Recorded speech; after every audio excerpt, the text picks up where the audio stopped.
Ali, the white trunks, Laura Foley, the challenger. Ali is away from him. The champion has plenty himself. There's no question about that.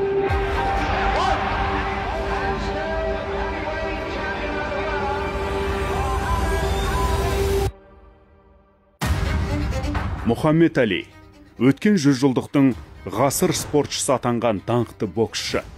Оны ұстаз тұтқан Майк Тайсон, жұдырығы жойқын былғары қолғап шебері, нокаут королі. Екеуі де ислам дінін қабылдап, сәждеге жығылды.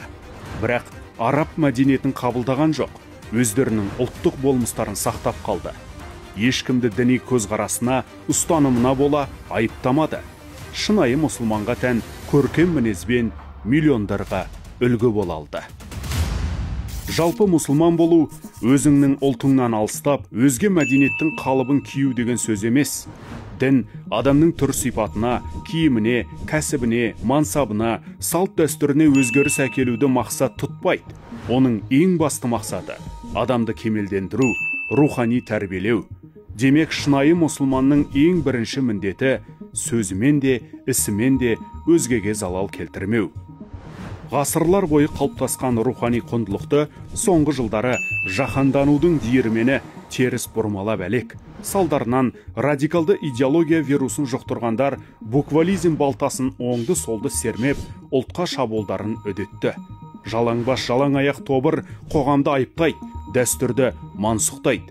Дастарханнан тұрарда ас қайтармайды, бейіт басына барып қол жаймайды. Ойы жұтаңның сөзі сұйық, әдептен жұрдайдың санасы селдір, аузы бейпіл болады. Сондықтан бағытынан оңай адасады, айналасын өзі қамалған қара түнекке тартады. Ұлтынан жеріп, тарихи тамырына балта шабады.